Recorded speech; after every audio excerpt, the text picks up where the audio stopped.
Yes, we sinned. Instead, they said, wasn't me, it was her. Wasn't me, it was the snake. Yom Kippur gives us the opportunity to say before our Elohim, yes, I have transgressed your Torah. I am very sorry that I have transgressed your Torah. Forgive me. And understand that we are forgiven of this. So, when we consider this, when Paul says to Timothy, study to show yourself approved, the word in Hebrew is chaya, exist to show yourself approved. Every aspect of your life, live it to be to be right in the eyes of Elohim. So we purge ourselves and seek to make ourselves right before our Elohim.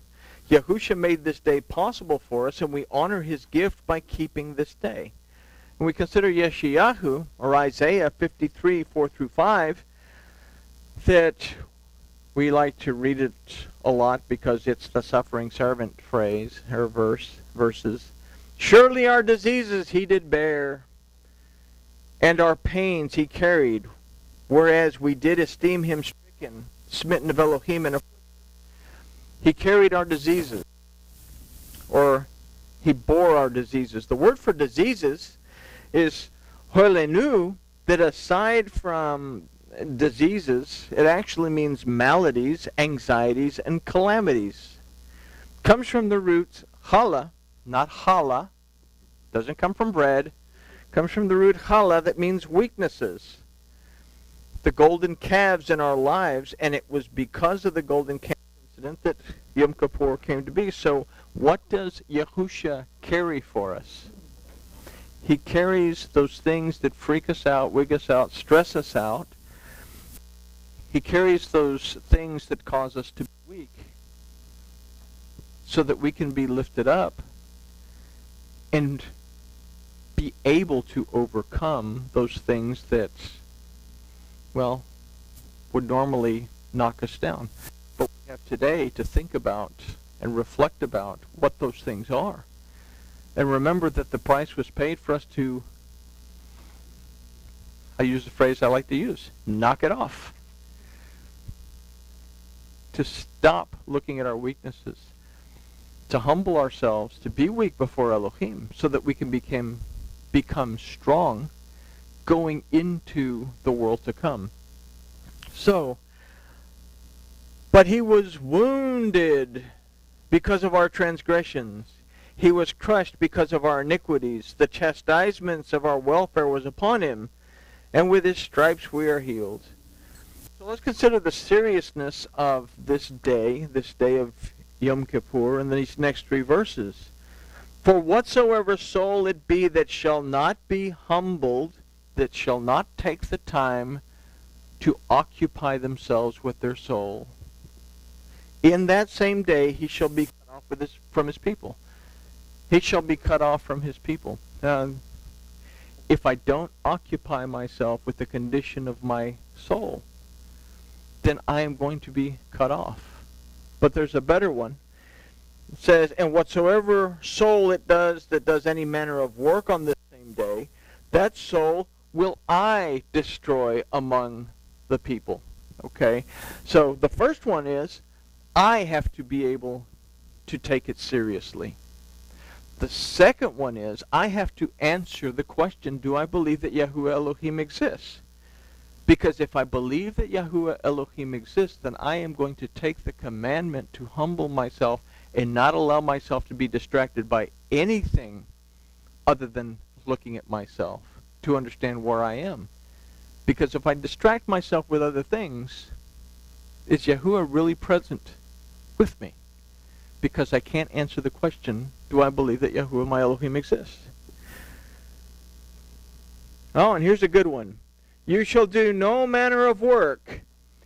It is a statute until Jesus dies on the cross and does away with it, and we don't have to follow the New Testament anymore, or the Old Testament anymore. Oh, wait, no, I read that wrong. You shall do no manner of work. It is a statute forever throughout your generations and in all your dwellings. All your generations. Well, can we say that the children of Israel spawned forth Judaism? Well, yes.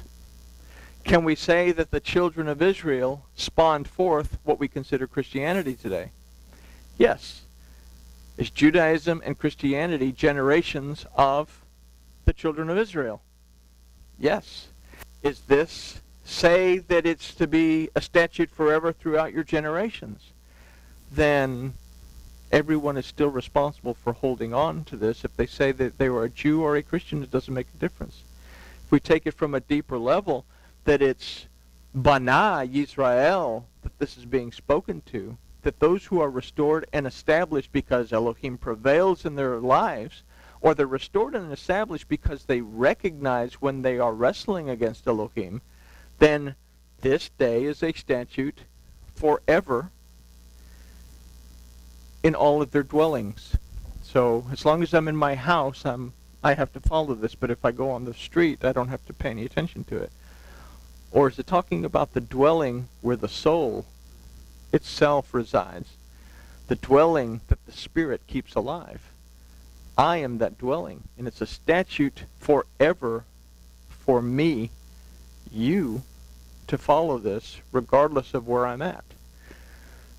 So important is this day that to not honor this day by humbling ourselves before our Elohim carries a penalty of death. All the fasting and self-affliction in the world will not bring about humility. This is something that we must be aware of as we seek to humble ourselves.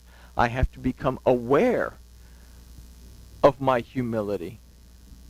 I cannot be prideful and be aware of my humility, but I can be humble and be aware of my pride. So I need to reverse the tables and be able to let go of the arrogance and the pride and all this stuff that says, I keep the Torah in every way, shape, form, or fashion. And you don't, because you're not all that bag of potato chips violating the sixth commandment. Okay? So, it is here that tradition can hinder truth. It's important that we understand that we may not be put to death physically for not honoring this commandment, but we take a risk of dying spiritually. So today is a day to leave the distractions outside of the Talit and to search deeply into our spirit and soul to discover those things that distance us from our Elohim. This is the meaning and the purpose of verse 32. It shall be unto you a Sabbath of solemn rest, and you will humble your souls in the 9th day of the month at evening, from evening to evening.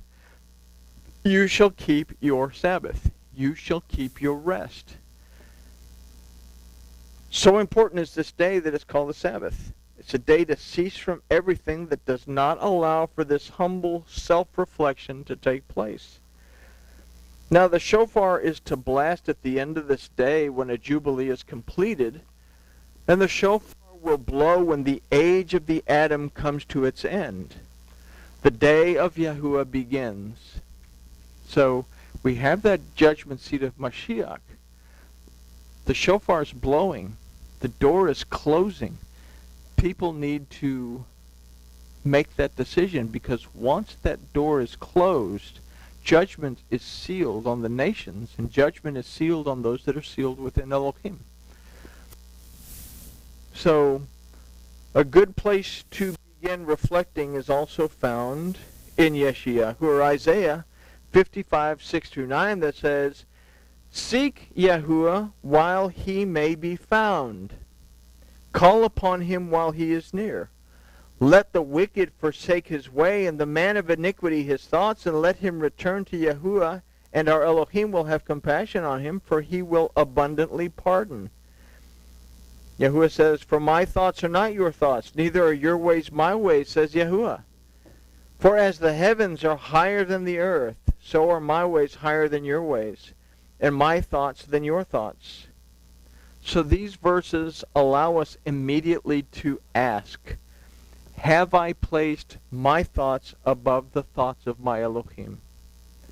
Have I considered my ways to be better than those that he has instructed me to follow? That's a good question. This day of Yom Kippur is a gift from a very loving Elohim. It's a day that's meant to bring us closer to his presence.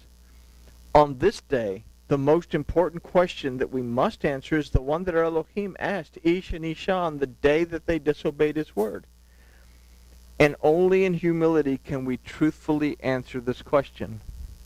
And that question is very simply, where are you? I have to be able to humble myself enough to be able to answer that question.